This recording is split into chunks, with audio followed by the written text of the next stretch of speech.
Salut tout le monde, salut Catherine. Salut Pablo, salut à tous. J'espère que vous avez moins chaud que nous, hein. Ouais, Parce que, ici il fait... c'est pour ça que je suis en débardeur. le compte, c'est Euh, dur. Deux petits débriefs hebdomadaires. Je commence par le deuxième point qu'on abordera, point stratégique sur la gauche et sur notamment la France Insoumise après quelques papiers qui sont sortis ces derniers jours. Mais d'abord, on voulait parler de l'actualité un peu dramatique de cette semaine. C'est un chalutier, plutôt une épave, hein. Enfin, franchement, c'était un truc qui devait à peine flotter, sur lequel il y avait 750 personnes au départ de la Libye et qui devait rejoindre les côtes européennes, qui a chaviré. Il y a très peu de gens qui en sont réchappés, qui ont été récupérés par les Européens, en l'occurrence les Grecs.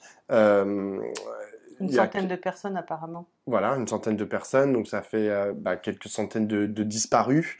Donc c'est un drame vraiment très important. C'est le plus important depuis 2016.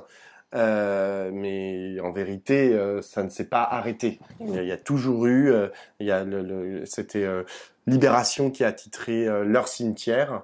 C'est la mer Méditerranée continue et va continuer d'être un cimetière si on ne change pas les règles, en fait, si on ne change pas la façon dont on conçoit nos relations avec ces gens qui veulent arriver sur le territoire européen. Et c'est la première chose que je voulais dire, c'est que on entend la droite qui dit ah mais parce que moi j'étais sur un plateau BFM hier avec un monsieur qui s'appelle Stefanini, qui est l'ancien secrétaire général du je sais pas quoi de l'immigration, du ministère de l'immigration et directeur du cabinet de Valérie Pécresse, un vrai mec de droite et qui L'organisateur de sa campagne, non, là. mais exactement, vraiment un mec en or, qui a vraiment entre le Top. score de Valérie Pécresse, bravo à lui.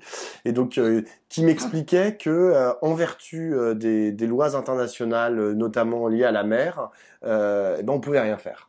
Ah. Et que, de son tout ça, c'était de la faute à la fois du pays d'où partait le bateau n'aurait jamais dû partir, donc il incriminait, il pointait du doigt, en tout cas, la Libye, sachant que, bon, on connaît l'État libyen et que c'est très complexe. Et en plus de ça, c'est un peu de notre faute, hein, quand même. Et il disait, et puis de toute façon, c'est tous les, parce que les gens qui étaient sur ce bateau venaient du Pakistan, de Syrie et d'Égypte principalement, et il disait c'est aussi à ces pays-là en fait de gérer et de ne pas les faire partir ou lorsqu'ils viennent du Pakistan d'empêcher qu'ils traversent en fait tous les pays qui traversent puisqu'ils viennent souvent à pied, en car, etc. Donc il m'opposait ça. Il disait bon, il y a le droit de la mer, il y a le droit international, donc en gros on peut rien faire. Or on peut faire. Les ONG, les chercheurs qui travaillent sur le sujet, de François Héran, François Gémen, etc., tous ces gens-là qui travaillent sur les migrations et les ONG disent la seule chose qu'il y a à faire, c'est créer des passages sûrs pour venir dans l'Union européenne. C'est-à-dire, en gros, tracer des routes qu'ils pourraient emprunter et sur lesquelles ils ne seraient pas empêchés. Parce que la logique, elle est la suivante. La mer Méditerranée, c'est le plus grand des murs qu'on pourrait faire. Enfin, je veux dire, c'est une frontière qui, a priori, vu les moyens qu'ils utilisent, est quasi infranchissable. C'est-à-dire que le risque qu'ils prennent parfois avec leurs enfants, c'est des femmes, des enfants, des vieillards qui prennent ce risque-là, ils le prendront de toute façon. C'est-à-dire qu'ils veulent venir en Europe. Donc, la question en tant qu'Européens, c'est comment est-ce qu'on s'assure qu'ils ne prennent pas ce risque-là? Et la seule chose qu'on fait en détournant les yeux, parce que je parlerai après de la responsabilité de Frontex, et qui est cette agence qui est européenne qui est censée surveiller et en fait qui a vu le bateau au départ de la Libye et ils ont pris des photos. On a des photos qui viennent de l'avion de Frontex et ils ont vu que le bateau était surchargé.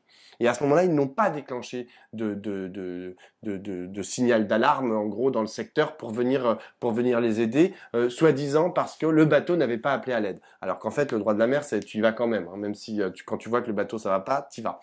C'est un capitaine hier qui l'expliquait sur le plateau de BFM.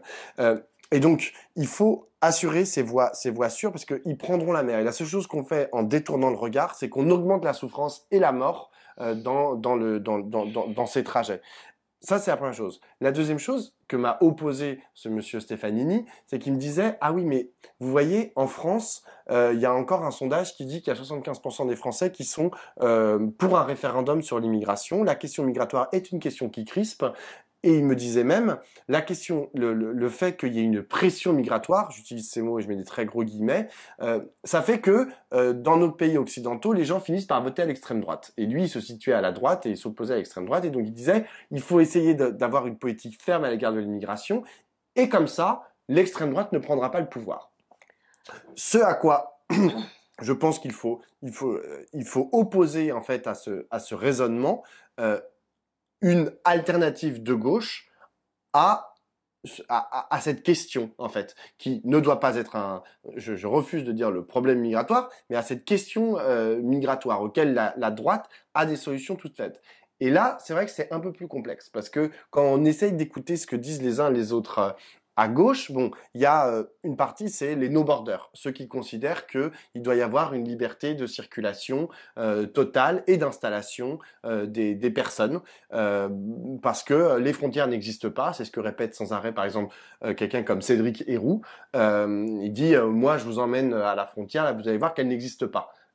Et donc, elles n'ont pas à exister, elles n'ont pas à être vecteurs de souffrance. Bon, ça, c'est les no-borders. Je pense que c'est une position qui est très intéressante. Mais après, je ne sais pas en fait quelles sont les autres propositions de la gauche. Au nom de l'humanisme, au nom du fait que on peut pas laisser des gens crever dans la Méditerranée, on peut pas laisser des gens crever sur des barbelés, on peut pas laisser des gens à portée de fusil aux frontières terrestres. Comment est-ce qu'on gère ça? Bon, Alors, Catherine. la première chose, c'est que je suis totalement d'accord avec donc les spécialistes de l'immigration que tu as cités tout à l'heure. C'est évident que ces gens sont partis par la Méditerranée alors que normalement il y a des voies terrestres. Il n'y a aucune raison quand tu viens du Pakistan que tu te retrouves en Méditerranée. Aucune. Quand tu viens de la Syrie, normalement tu fais Syrie, Turquie, tu arrives en Grèce. Je veux dire, pour qu'ils prennent le risque d'aller en Méditerranée, c'est parce qu'on a coupé toutes les routes terrestres. Donc, véritablement, là, on a le résultat d'une politique qui a été une politique on coupe tous les chemins d'accès en Europe. En l'occurrence, je me permets de dire, tu dis il devrait passer par la Turquie. En l'occurrence, on paye Erdogan, on paye les Turcs justement pour qu'ils empêchent. Puis alors eux, ils le font de façon assez musclée en faisant des camps, des machins, et c'est assez dur. Donc voilà, c'est ce que je dis, c'est qu'on a coupé toutes les routes terrestres, et c'est pour ça qu'on retrouve que la Méditerranée est devenue un cimetière, et que en effet, il n'y a aucune illusion à se faire. Les gens qui sont désespérés et déterminés à vivre une vie digne, meilleure, et qui s'en donnent les moyens, parce qu'en plus c'est extrêmement cher. Ils payent 5 000 €, je crois que c'était le prix pour une personne sur ce bateau dégoûtant. Ils sont déterminés, ils vont le faire. Donc si on leur coupe les routes terrestres, ils vont prendre la mer. Donc on est responsable de cette situation en mer. Ça, c'est la première chose. La deuxième chose, sur le discours de la gauche, je pense que il y a un article cette semaine de Clémentine Autain a fait une tribune dans Libération, dans lequel elle dit on peut pas continuer de contourner le problème. Il faut absolument que la gauche se ressaisisse, parce que au fond, cette question de l'immigration, elle est au principe même de la montée de l'extrême droite. Et c'est ça que je crois qu'il faut qu'on arrive d'abord à en prendre la mesure. On s'en était déjà parlé une fois, c'est-à-dire que évidemment la question de l'immigration, elle a comme avantage d'être une cause. Elle explique les problèmes et elle apporte une solution. Le problème c'est eux, la solution c'est de se débarrasser d'eux. Et je trouve que par exemple, j'avais pas repéré ce truc-là, mais Édouard Philippe qui dit nos services... Les non-dits. Il dit les services publics dysfonctionnent à cause de l'engorgement par les immigrés. Non, mais c'est dément. Parce que le Parce titre que je veux dire, le titre de l'article s'appelle Les non-dits d'Édouard Philippe. Tout ce qu'on ne dit pas sur l'immigration dans l'Express. C'est à ah ça que tu fais d'accord, non, référence. d'accord, non, non, non, moi je l'ai vu, enfin j'en ai Hum. entendu parler par coupé, j'ai pas vu cet Hum. article, je trouve ça Mais l'article incroyable. est épouvantable, enfin. Non, mais je veux dire, c'est dément. Ce type a été Premier ministre de la France, quoi. Hum. Et il est capable de dire une chose pareille, de dire que les services publics en France dysfonctionnent à cause des migrants. Non, mais c'est vraiment dément. Donc là, il faut se rendre compte d'abord que cette question-là, elle a vraiment gangréné large la sphère politique. Alors, qu'est-ce qu'on peut faire face à ça D'abord, je crois que se convaincre on peut pas la contourner. C'est-à-dire que ceux qui pensent que on va régler le problème euh, simplement par, comment dire, en essayant de parler d'autre chose, c'est-à-dire de revenir à l'essentiel qui serait la lutte des classes, la nouvelle répartition des richesses, etc., etc. Je pense qu'ils s'illusionnent. C'est-à-dire que quand cette idée que c'est quand on a peu et qu'on pense que c'est celui d'à côté qui te prend le peu ou qui te menace de ton peu, la nouvelle répartition des richesses, c'est pas du tout comme nous on imagine qu'elle se pose. Elle se pose pas dans ces termes, elle se pose dans je ne veux pas qu'il m'attaque, je ne veux pas qu'il me menace, et donc c'est contre mon voisin que je suis. Donc je crois qu'on se trompe si on pense pouvoir s'épargner cette question. Euh, Deuxièmement, ce que je pense, moi, ma conviction, c'est que on ne peut pas contourner le fait de dire la vérité. L'ONU annonce 3 milliards d'êtres humains sur les routes d'ici 2050, à cause notamment du réchauffement climatique, des guerres, de la pauvreté, etc. 3 milliards, on sait que pour l'essentiel, ça va être des migrations qui vont être sud-sud. Comme c'est le cas actuellement, hein, déjà. Hein. Voilà. Elles sont majoritairement sud-sud, hein, les Ouais, mais migrations. enfin, elles sont sud-sud, sauf que là, maintenant, aujourd'hui, c'est sud-sud actuellement. Ça, c'est qu'avec le réchauffement climatique, le nombre de terres qui seront inhabitables fait que le sud-sud, ça va devenir un sud qui va remonter vers le nord, quoi, quand même. Et que donc, je pense que il n'y a pas enfin, il vaut mieux se dire que cette question-là, elle est en fait pas là, elle est devant nous, la question des migrations. Et que donc, l'enjeu, c'est est-ce qu'on est capable de vivre à 200 millions en France. Bah, moi, c'est comme ça que je vois les trucs. Hein. C'est-à-dire qu'en fait, bon, alors, on a plein d'arguments pour y réfléchir.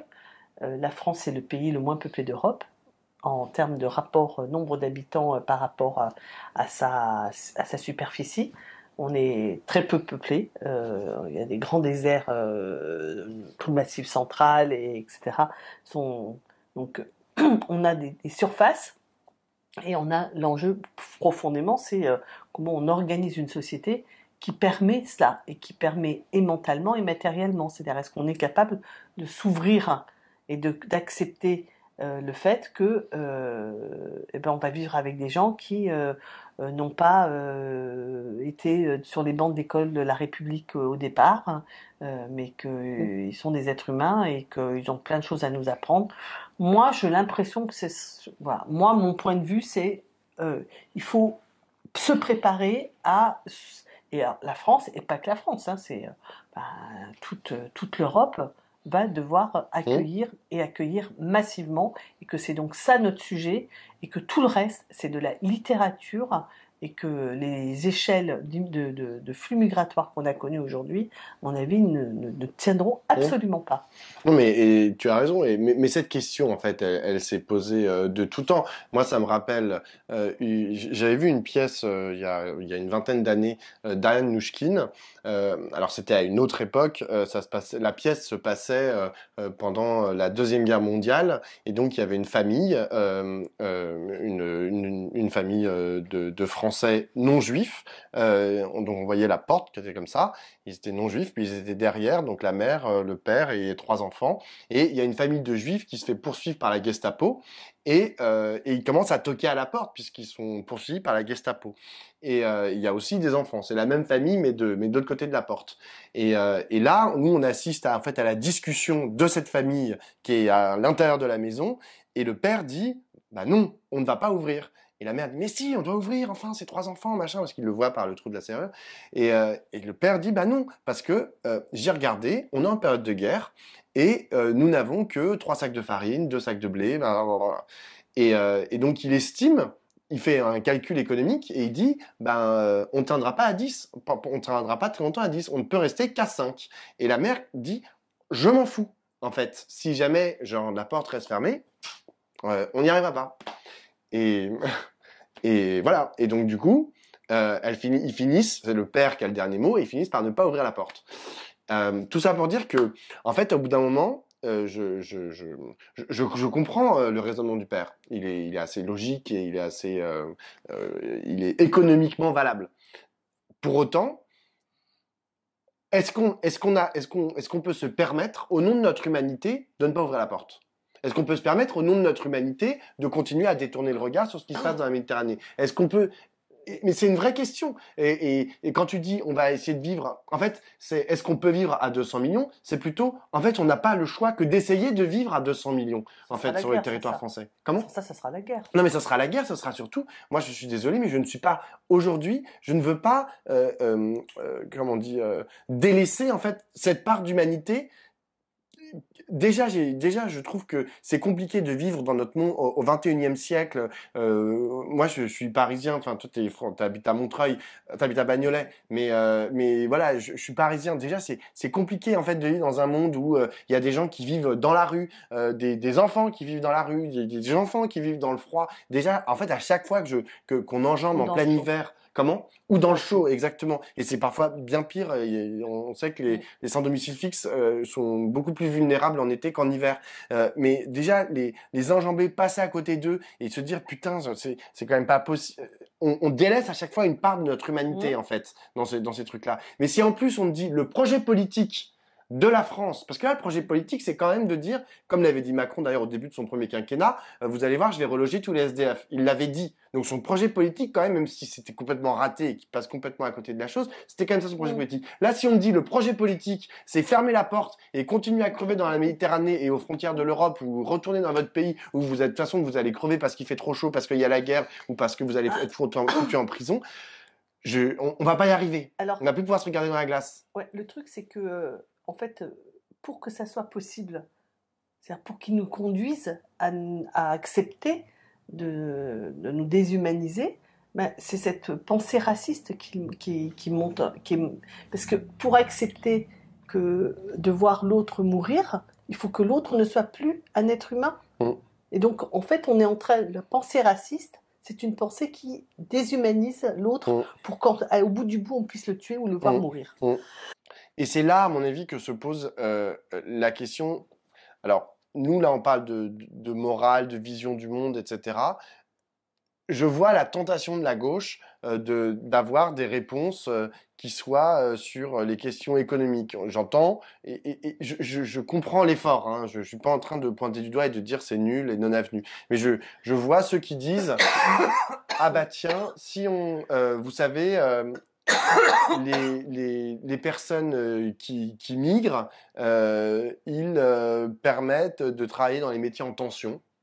Ils permettent de faire vivre une partie de notre économie. Ils permettent de relancer. D'ailleurs, on a publié un article là-dessus dans Regard il y a quelques années. Ils permettent de faire vivre des villages qui sont en train de mourir, de faire vivre les écoles, etc.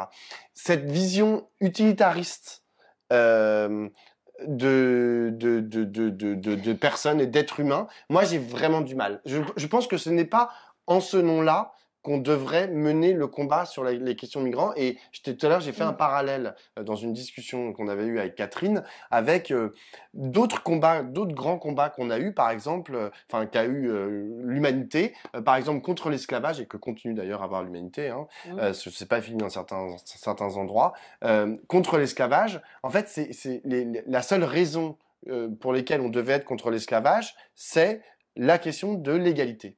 Il n'y a pas d'autres raisons, et c'est pas, et notamment j'ai lu ça dans un papier il y a pas longtemps qui disait dans les endroits de canne à sucre, dans les champs de canne à sucre, en gros, il y avait plus de rendement après l'abolition de l'esclavage qu'avant l'abolition de l'esclavage, parce qu'ils étaient libres, ils organisaient mieux, etc.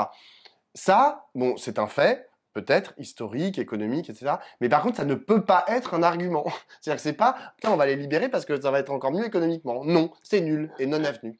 D'accord, c'est vrai, ceci étant, c'est vrai aussi qu'en fait, aux États-Unis, par exemple, le combat contre l'esclavage, il a été mené pas simplement par des gens qui étaient des amoureux d'égalité ou des antiracistes, il a été mené au nom de on a besoin de main-d'œuvre dans le Nord, on a besoin d'efficacité, etc. C'est-à-dire que, et au bout du compte, l'esclavage a été aboli aussi avec ces arguments. Tu peux trouver que ces arguments ne te satisfont pas sur le plan intellectuel, mais ça a été, ils ont eu leur efficacité, ces arguments-là. Donc ça, c'est le premier point. Le deuxième point, c'est qu'en fait, je trouve que quand on parle de leur place économique dans le pays, je pense que c'est aussi raconter leur histoire. C'est-à-dire, c'est aussi dire que, par exemple, les bâtiments dans lesquels nous vivons, qui ont été construits dans les années 60, 50, 60, 70, ils ont été construits par des migrants qu'on a fait venir des bleds d'Algérie ou du Maroc pour venir couler du béton ici, ou pour fabriquer des voitures, ou fabriquer des routes, etc. C'est-à-dire que c'est aussi parler de leur histoire, parler de ce qu'ils ont fait. Ils ne sont pas simplement des personnes. Ils sont des personnes qui ont participé à la construction du pays dans lequel nous vivons tous ensemble. Donc je trouve que c'est pas simplement une réification, c'est pas simplement une chosification des personnes que de parler de leur place économique et de leur importance économique. Ceci étant, je trouve inacceptable l'argument de dire on va régulariser les sans-papiers qui sont dans les secteurs en tension. Ça me paraît totalement dégueulasse. Parce qu'alors là, pour le coup, c'est vraiment on trie dans les sans-papiers et on prend ceux qui nous intéressent, comme si les autres qui n'étaient pas dans les secteurs en tension, mais qui sont juste ceux qui s'occupent des vieux dans les offices, dans les hospices ou dans les hôpitaux, ceux qui font s'occupe de livrer avec Uber, etc., etc. Tous ces gens-là, comme s'ils n'étaient pas, ils n'avaient pas aussi leur place et leur utilité et leurs droits, tout simplement. Donc moi, je trouve pas acceptable que je trouve c'est avilissant qu'on puisse penser que la gauche, que ça serait une mesure de gauche que de régulariser les sans-papiers des secteurs en tension. Il n'y a que la droite qui pense ça. Hein. Enfin, Ils n'arrêtent pas. Oui, enfin, et les commentateurs. Arguments, non, mais les commentateurs politiques, ils n'arrêtent pas d'expliquer que la loi Darmanin, elle a un pied gauche et un pied à droite, et que le pied à gauche, ça serait la régularisation des secteurs en tension. C'est totalement ignominieux, quoi. Donc, ce n'est pas une mesure de gauche, c'est une mesure de droite. C'est une mesure ignominieuse et qui ne peut pas être acceptée. Mais moi, ce que je te dis, c'est que je pense que dire que les migrants ont contribué à faire la France, mais qui contribuent encore à la faire, et alors à la faire dans tous les domaines, parce que moi, si tu veux, ce qui me casse aussi les pieds, c'est qu'on ne peut pas juste parler de Mouloudji et de Picasso, tu vois. Je veux dire, oui, il y a eu Picasso, Mouloudji et Éric Ciotti et Jordan Bardella qui font la France. Bah oui. Mais je veux dire, il n'y a pas que les grands noms, il y a tout un... Tu peux pas les mettre au même niveau, s'il te plaît, dans la même phrase. D'accord, mais ce que je sais, c'était par ironie. Mais ce que je veux dire, c'est que il n'y a pas que les gens en haut de l'affiche. Il y a aussi tout un chacun. Bien sûr. Non, mais là, tu parles de l'histoire, et ça, je suis complètement d'accord avec toi. L'histoire, d'ailleurs, de tous les pays, c'est des histoires de mélange, et spécialement de la France. Voilà, ce que j'allais te dire, c'est pas tous les pays. Grâce à notre empire colonial. Oui, non, mais la France est avec les États-Unis le plus grand pays de brassage, de melting pot et de population qui, je veux dire, tu l'as pas ailleurs, tu l'as pas en Angleterre, tu l'as pas à ce point. La France est le pays de plus grande migration et intégration. C'est aussi ça qui fait la spécificité française avec celle des États-Unis. Et juste, après, peut-être qu'on s'arrêtera là, mais le point, en fait, sur leur apport économique dans le temps présent, moi, je trouve cet argument un peu problématique. Sur l'histoire, il n'y a pas de problème, hein, et sur en fait ce qui a fait l'identité de la France, il y Et a ce qui a construit et la ce qui a France. construit la France, il n'y a pas de problème. En revanche, sur l'aspect économique au présent, j'ai un peu de mal parce que je me dis, bah, il y a des économistes de droite, en gros, qui vont nous faire la démonstration par A plus B qu'on n'en a pas besoin. Et je pense qu'ils sont tout à fait légitimes, en fait, à tenir ce genre de raisonnement. À dire, bah, regardez, écoutez, moi, je vais calculer, machin, on va former, Bah, c'est ce que voilà raconte les Marine Le endroits. Pen quand elle dit on Exactement. a qu'à mieux payer les Exactement. Français, Et ils feront et le ils feront boulot. le boulot et on n'a pas besoin des immigrés puisque les Exactement. Français peuvent faire le boulot. Exactement. Bah, et donc, elle développe ce point de vue. Elle est légitimement raciste à le faire, mais du coup, je veux pas me laisser. En fait, je veux pas. Je sais qu'on va dire ah, mais c'est la gauche morale, blablabla. Mais c'est Mais bien d'être moral, hein. c'est bien d'être moral, mais Ouais. Non mais je pense qu'il ne faut pas laisser. En fait, quand on a un bon argument, qui est l'argument de l'humanité, je vois pas pourquoi il faudrait essayer d'en trouver des milliers d'autres, tu vois.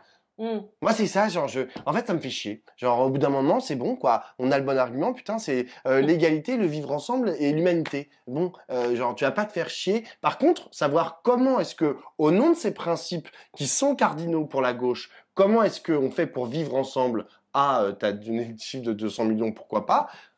Là, oui, ok, là, on doit construire des choses, construire des scénarios, etc. Mais sinon, je veux pas chercher d'autres arguments. Voilà, c'est dit. Ouais. À propos d'immoralité, tu vois, aujourd'hui, j'ai envie de vomir en pensant que Macron a déjeuné ce midi avec Mohamed Ben Salman. Non, mais c'est franchement. Et ce soir avec Elon Musk. Non, mais c'est pas possible, quoi. C'est-à-dire qu'en fait, là, on s'assit absolument sur tout principe. Et, euh, et donc, on réduit toute, toute politique simplement aux affaires, au business, et tout le reste est oublié, quoi. C'est-à-dire l'antisémitisme, le complotisme de Elon Musk, on s'en fout.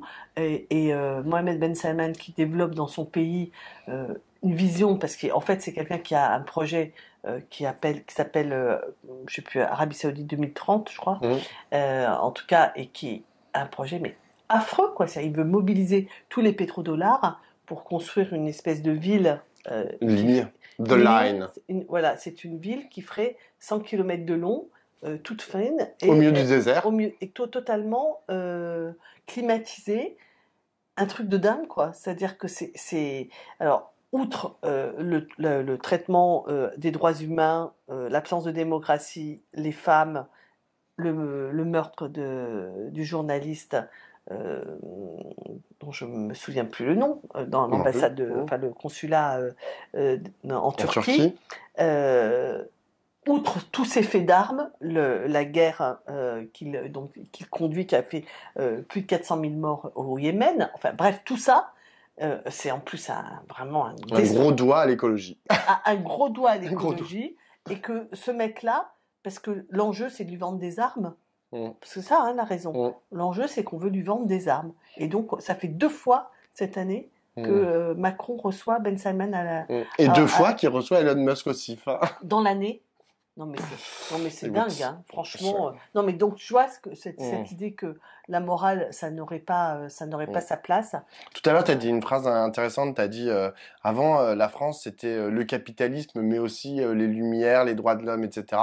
Maintenant c'est plus que le capitalisme. On a jarté tout le reste. Enfin, et ce qui est quand même là pour le coup il y a un vrai enjeu, il y a un vrai boulevard quand même pour la gauche de réinvestir en fait tous ces concepts, tous ces combats qui aujourd'hui sont tombés en désuétude dans les mains d'un pouvoir qui devient complètement dingue. Oui, et en fait, c'est aussi une espèce de réflexion aussi sur qu'est-ce que c'est que quelle place on peut jouer dans le monde, parce qu'on a beaucoup glosé sur l'importance de la France à l'échelle mondiale et que ça serait les droits de l'homme et notre histoire, mais ça ne peut plus être notre histoire seulement. La Révolution française, c'était il y a 250 ans, donc ça ne peut être qu'une pratique, et si on écrase complètement toutes nos ambitions, je dirais démocratiques, écologiques, et d'égalité, etc., et qu'on n'est plus rien, et il faut pas s'imaginer, le monde fera sans nous. Hein. C'est-à-dire que quand ils vont nous passer sur le corps, et ça sera bien fait pour notre gueule. Voilà, on clôt ce chapitre comme ça. Le deuxième point, la stratégie pour la gauche, parce que genre, si on veut renverser la vapeur, il va bien falloir que on se Là, on y débrouille. est, là, Bon, on le alors, sent. euh, le point de départ, la raison pour laquelle on voulait en parler aujourd'hui, c'est parce qu'il y a eu cet article dans Le Monde cette semaine, notamment, qui revient sur ce qui se passe à la France insoumise et les mots plus ou moins élégants qui sont adressés aux uns et aux autres, notamment par la direction de la France insoumise. On pense notamment à ce qu'a dit la députée Sophia Chikirou à l'égard de ceux qui se posent des questions sur le fonctionnement de la France insoumise et qui leur a dit en gros prenez, si vous n'êtes pas content, prenez vos valises, cassez-vous. On pense aux mots de Jean-Luc Mélenchon sont rapportés aussi dans cet article qui dit qui est écrit à Raquel Garrido, si t'es pas contente, tu t'en vas. Donc voilà, donc il y a une crispation en fait à ce niveau-là. Il y a toujours ce groupe maintenant qui s'est constitué il y a quelques mois, il y a 6 mois. C'est François Ruffin, donc c'est des députés, François Ruffin, Clémentine Autain, Alexis Corbière, Raquel Etc. Garrido, etc. Donc ce groupe s'est formé. Qu'est-ce qu'ils peuvent faire? Comment qu'est-ce que ça veut dire pour toi en fait le fait que ces gens-là, spécifiquement ces gens-là, n'arrivent pas à trouver leur place aujourd'hui au sein de la France insoumise? Et est-ce que c'est grave? Pourquoi est-ce qu'ils partent pas autre part? Bah, tu vois, ce que je pense, c'est que, en fait, il y a un vrai problème de deux ordres, qui est celui de l'appréciation de la situation du pays et d'évaluation de ce qu'est la France insoumise dans enfin, sa force, sa place dans la gauche aujourd'hui. C'est-à-dire que, au fond, la France insoumise est-elle euh, incontournable, et est-ce qu'elle est absolument incontournable quand on est attaché à, je dirais, à une politique de transformation sociale qui soit conséquente. Hein, voilà, vous comprenez ce que je veux dire.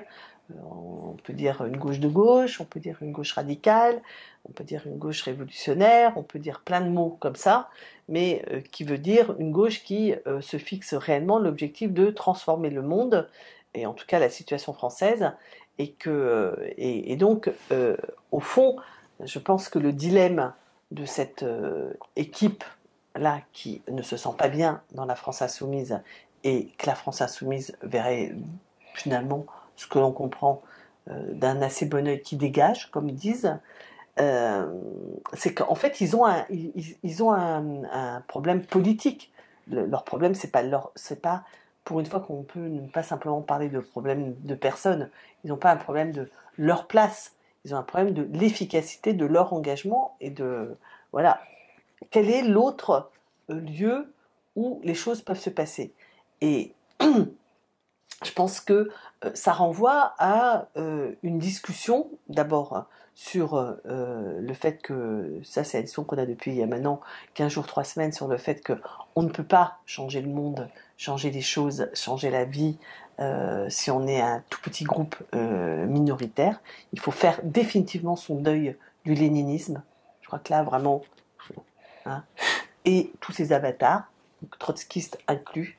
Donc on ne changera pas par un petit groupe mobilisé. Toi, t'as vraiment envie de te faire tuer par les commentaires. Mais non, mais c'est vrai. Je rigole. Mais enfin, je pense qu'il faut renoncer absolument, Donc tu définitivement. t'attaques à Lénine et Trotsky dans la même phrase. Bah, oui, mais d'abord, on n'est plus dans les conditions de 1917, et ensuite on est en France en 2023. Donc bon, bah voilà. Et puis que l'histoire nous enseigne quelques petites choses. Donc voilà, il faut renoncer à cette perspective. Donc il faut rassembler. Ça, c'est le premier point. Le deuxième point, c'est que je pense qu'il y a une discussion sur l'état de la France de ce point de vue, donc rassembler jusqu'où. On pourra peut-être se dire un mot sur le lancement de Cazeneuve de son grand parti. Euh, et troisièmement, sur la NUPES. C'est-à-dire, en fait, est-ce qu'aujourd'hui, la France insoumise, en tout cas, c'est comme ça, je pense que beaucoup l'apprécient, comme le lieu de la force de la gauche. C'est-à-dire que le lieu où ça se passe, ça serait à l'AFI. Je ne le crois plus. franchement, je le dis comme je pense, c'est-à-dire que je pense que la France insoumise s'est cornérisée. C'est-à-dire que la, la, la stratégie qui a été la leur de harcèlement et qui continue d'avoir là les frasques de Louis Boyard cette semaine encore à l'Assemblée nationale, quand il dit à la première ministre taisez-vous et l'autre qui dit vous êtes un agent de l'État. Non mais qu'est-ce que c'est que cette façon de parler? Je trouve ça, c'est pas possible, ça n'apporte aucune idée neuve, aucun intérêt, aucun argument, ça ne fait pas bouger les rapports de force, ça les cornérise. Donc je ne crois pas que la France insoumise soit à ce point cardinale, enfin en tout cas le lieu sine qua non, ça c'est la première chose. Et la deuxième chose, c'est que je pense que l'appréciation des rapports de force dans la gauche ne peut pas être lue en la France insoumise, ça serait les révolutionnaires gauche de gauche, radicaux, etc. Et le reste, ça serait du côté de la social-démocratie qui a trahi. C'est pas vrai. D'abord, je ne le pense pas du Parti communiste, je ne le pense pas non plus des écologistes. Et troisième point, je pense que le Parti socialiste, dans sa majorité, a compris que, sa possibilité de se maintenir en tant que parti, en tant que courant d'idées, passe par un réancrage à gauche. Ça veut dire que tout ce monde-là n'est pas avoué comme ça à foutre à la poubelle et qu'il y a donc des choses qui doivent pouvoir se faire. Et moi, ce que je fais comme reproche véritablement à tout ce monde-là, donc tous ceux qui tiennent beaucoup à la NUPES, et je ne crois plus que l'AFI tienne à la NUPES, je pense que l'AFI, dans son groupe majoritaire, les menaces proférées par Mélenchon s'il n'y a pas d'accord aux élections européennes, c'est qu'on en finisse avec la NUPES et qui ont été confirmées par Manu Bompard dans les jours qui ont suivi. Donc ils ne veulent plus de la NUPES, ils se préparent à la fin de la NUPES et en essayant de dire c'est de la faute à ceux qui n'auront pas voulu les élections, l'unité aux élections européennes.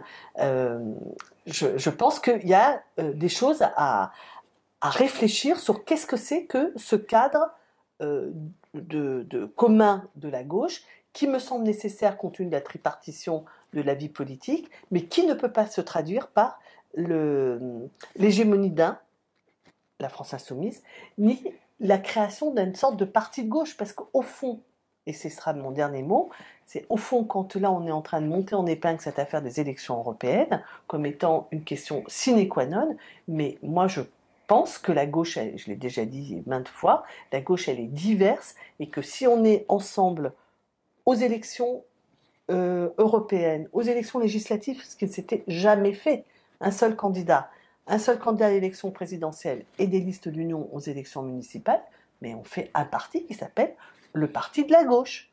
Et le parti de la gauche, ça s'appelle le PD, le parti Sinistra en Italie, c'est-à-dire c'est à la fin des fins, c'est un parti qui sera sous domination social-démocrate. Donc moi, je crois que si on est attaché à ce que des idées transformatrices, un peu radicales existent, il faut qu'un espace de la transformation radicale, de la pensée révolutionnaire, etc., se maintiennent et forcément se maintiennent en autonomie. Donc je trouve qu'il n'y a pas de raison d'accepter que toutes les élections, il faille un seul candidat, une seule liste à toutes les élections. Les européennes, ça n'est pas justifié, il n'y a pas d'accord sur le fond sur l'Europe, et en plus c'est une élection au scrutin proportionnel. Donc tout ça, il faut que les gens du PS, des Verts, du PC et ceux qui, au sein de l'AFI, ne sont pas forcément d'accord pour qu'il y ait un clash de la NUPES, il faut qu'ils fassent une proposition. Il faut qu'on en dise plus que l'espèce de slogan la deuxième phase de la NUPES. Il faut en dire davantage. Moi, je pense qu'il faut acter la mort de la NUPES et dire vive l'Union et recréer un autre cadre avec de nouvelles modalités. Parce qu'en fait, en vérité, ce que t'as dit au début, la raison pour laquelle, on va dire, les quelques camarades de la France insoumise qui se posent des questions sur leur place et qui sont relativement ostracisés par l'appareil, voilà, c'est une litote. Oui. Les questions qui se posent à eux et la raison pour laquelle ils trouvent que la LFI est si centrale, c'est parce qu'en fait, de fait, elle est centrale parce que comme l'a dit si bien Raquel Garrido dans une midinale au mois de décembre, la France insoumise est un appareil présidentiel qui sait rien faire en dehors des élections. Enfin, en dehors des élections présidentielles. Ben là, on est en dehors des élections présidentielles. Exactement. Sauf que comment, au sein de la gauche, s'établit les rapports de force? Les rapports de force ne s'établissent que sur la base de « t'as fait quoi à la dernière présidentielle? Ah bah t'étais nul, c'était naze. » Et donc du coup, tu n'existes pas. Si t'as pas fait un bon score au présidentiel, c'est-à-dire là où la machine de la France insoumise est si efficace, tu n'existes pas. Et donc... Oui, mais enfin, ça, c'est un discours. Dans les faits, Ah, est-ce que la gauche se résume à la France insoumise dans cette version ça n'existe pas. sectaire, je dirais. Oui, mais c'est pas vrai. D'accord, mais le problème c'est que toi tu me dis ah ben en fait les rapports de force sont pas la France insoumise c'est pas 22%, le PS 4 et enfin je sais plus combien a fait Anne Hidalgo etc. Mais il n'y a pas d'autres indicateurs. Quels indicateurs tu as? Genre comme ça au pif c'est ça le problème. J'ai comme indicateur, tiens par exemple le mouvement qui vient d'avoir lieu. Qui était un mouvement extrêmement large, extrêmement unitaire. Mais tu sais, c'est comme... La gauche, c'est ça. Oui, mais je sais. Mais ce que je veux dire, c'est que t'as beau dire le PIB, c'est un indicateur de merde, il s'avère que c'est cet indicateur qu'on utilise. Les partis, ils ont beau dire, mais écoutez, là, l'indicateur que vous utilisez, messieurs de la France... Mais non, je te jure que c'est très important. C'est comme ça. C'est l'argument principal. Mais comment peut-on accepter cet argument-là? Ça, c'est un autre problème. Et le problème, c'est que mettre en face en fait, l'avantage du score au premier tour des élections présidentielles, c'est que c'est clair, c'est net, c'est un pourcentage, c'est 2 chiffres et puis ou un seul, et puis des virgules et machin, et on sait exactement le nombre de voix qu'a voté pour Jean-Luc Mélenchon, exactement le nombre de voix qu'a voté pour... Eh ben oui, mais ils se basent tous là-dessus. Et c'est la raison pour laquelle, à chaque fois, les insoumis, lorsqu'ils parlent de la France insoumise, ils rappellent ces scores.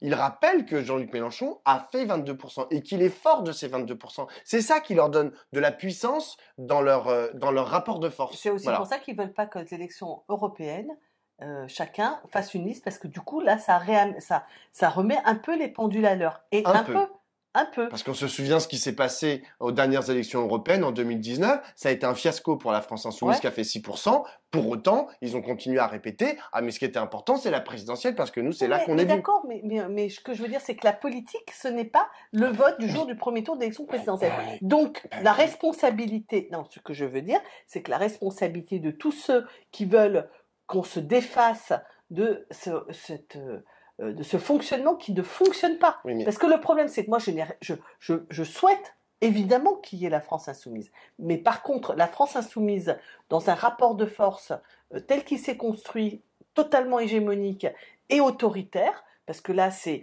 vous acceptez la liste unique aux élections européennes ou on casse la NUPES, ça, ce n'est pas possible. Oui, mais moi, donc, ce que il faut autre chose. T'as raison. Tu m'as pas laissé aller jusqu'au bout de mon raisonnement. C'est que la France insoumise est un parti présidentialiste. C'est-à-dire qu'il ne conçoit pratiquement que la présidentielle et il n'arrive pas à sortir en fait de ce présidentialisme. Et donc du coup, tout ce que tu proposes, c'est-à-dire genre de dire on réaménage en fonction des divers événements, des diverses dynamiques en fait qui affleurent dans la société, ça ne les intéresse pas. C'est-à-dire ils sont pas dans cette dynamique-là. Ils le font de façon, je remarque quand même, plus intelligente que Marine Le Pen, parce que là, du côté de l'extrême droite, par exemple, Marine Le Pen, elle dit j'en ai rien à foutre des mobilisations, des machins, votez pour moi en 2027, et puis on n'en parle plus de la retraite à 62 ans. Ça, c'est sa proposition. Les insoumis et globalement la NUPES, ils sont pas exactement là-dedans, ils pourraient le dire, hein. Je les ai pas tellement entendus dire ça. Donc, ils sont dans un truc où ils essayent quand même un peu d'avancer et de trouver les moyens de faire vivre la pluralité. Je suis pas en train de leur trouver des excuses. Hein. Je suis juste en train d'essayer d'expliquer que, en vérité, leur raisonnement, qui est intégré aussi par à la fois les commentateurs politiques, mais aussi les acteurs des autres forces de la NUPES.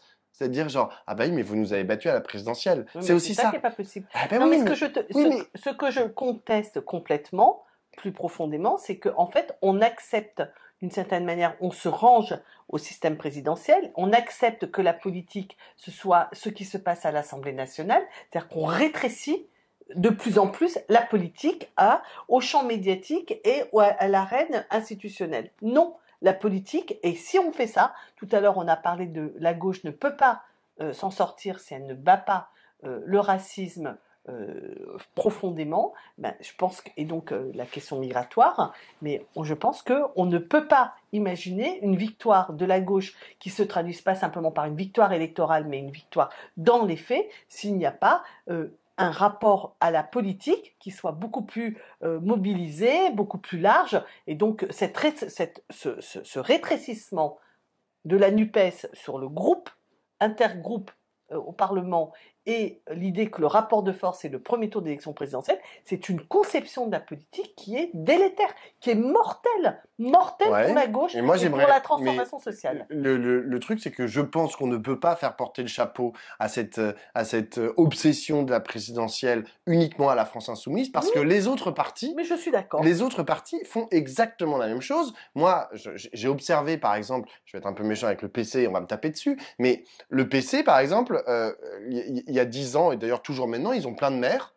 Je ne comprends pas où, dans les réunions du PC, où sont les maires, en fait. Pourquoi est-ce qu'ils ne participent pas à la direction du Parti communiste français, alors qu'ils sont les relais au niveau territorial, les relais premiers du communisme. Et je parle par exemple au niveau francilien, j'ai jamais très bien compris pourquoi à un moment tout le pourtour francilien, tout le pourtour de Paris, pardon, c'était que des communistes, et que genre tous ces gens-là ne se parlaient pas, tu vois, ne faisaient pas vraiment une force. Et je parle de ça, c'était il y a 10 ans, hein. Je parle pas d'il y a 50 ans. Et c'est la même chose pour les Verts. Les Verts, quand on voit les gens, les grandes décisions qui sont prises, bon, eux, comme ils ont leur système aussi, t'as pas le droit d'être élu quand t'es dans la direction, etc. Donc c'est un peu compliqué. Les maires, par exemple, ne peuvent pas être à la direction du parti Europe Écologie Les Verts. Marine Tondelier, elle est pas élue. T'as le droit juste d'être conseillère municipale d'opposition, comme c'est son cas, mais tu peux pas être ni député ni rien du tout. Mais donc, du coup, la relation entre Europe Écologie Les Verts, par exemple, et ses maires est assez ténue, alors qu'ils portent des choses, tu vois. Donc eux aussi sont bloqués sur la question présidentielle, tu vois. Et genre, et tout le monde, de toute façon, on est là, on est en 2023, on est 4 ans avant la prochaine présidentielle, et déjà on est en train d'en parler. Enfin, moi, je trouve ça dingue, tu vois. Au lieu de faire de la politique, genre, au lieu de trouver, bon, il y a eu quand même ce combat sur la réforme des retraites qui a été quand même un moment de force, parce que tout d'un coup on avait autre chose à faire que de parler des européennes ou des présidentielles qui se passaient dans 1 an ou dans 5 ans. Donc mais je vois en fait à quel point le présidentialisme a gangréné même ceux qui portent la 6ème République. Oui, mais ils portent la 6ème République, mais je sais pas ce qu'ils en disent. Hein. Donc à part ça, s'ils en disent qu'ils veulent une constitution pour la 6ème République, mais à part ça, quoi Ce que je veux dire, c'est que je serais très intéressée de savoir comment ils imaginent de pouvoir gouverner dans un pays qui est aussi divisé. Moi, j'attends une proposition institutionnelle qui nous dise on a un pays très éclaté et comment on fait pour faire fonctionner les institutions, l'État, etc. dans cette division. Je ne suis pas devenue pro 5e République, je dis juste, parce que je viens de dire tout à l'heure que le présidentialisme nous tuait, mais en attendant, ce que je veux dire, c'est que j'entends bien qu'il y a une lecture et une pratique de la 5e République qui est catastrophique, mais j'attends qu'on me dise plus sur la 6e République. Et comme on veut le renvoyer à une constituante, du coup, on n'en dit rien. On dit juste que ça sera plus démocratique. Pour finir, peut-être dire finir sur la France insoumise, il y a toujours donc ce groupe de quelques députés qui ont du mal à trouver leur place, encore une fois, dans la France insoumise. Est-ce que d'après toi, il faudrait qu'ils sortent de la France insoumise? Mais du coup, tu fais quoi en fait? Quand tu étais insoumis, quand tu as été élu parce que tu étais de la France insoumise, et d'ailleurs certains étaient à l'origine en fait de la création du mouvement de la France insoumise, qu'est-ce que ça veut dire quitter la France insoumise? Mais moi, je sais pas s'il faut quitter la France insoumise. Je crois même pas ça. Le truc, c'est que ce que je pense, c'est qu'il faut avoir une autre proposition pour la gauche. Et pour l'instant, cette autre proposition, elle n'est formulée par aucune des parties.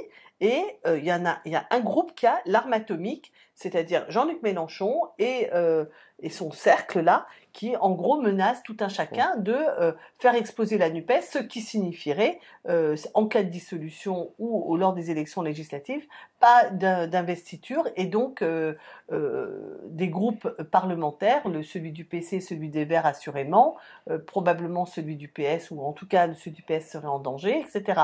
C'est-à-dire qu'ils sont dans cette menace de si vous ne faites pas ce que l'on veut sur des éléments stratégiques comme par exemple les élections, parce qu'ils veulent aux élections européennes montrer leur force pour se donner de la dynamique pour aller vers l'élection présidentielle et donc conduire à un candidat unique de la NUPES à l'élection présidentielle. Donc c'est ça un peu le schéma. Donc eux, ils sont dans cette idée-là et que si on n'adhère pas à cette idée-là, eh ben c'est l'arme atomique, on dissout la NUPES.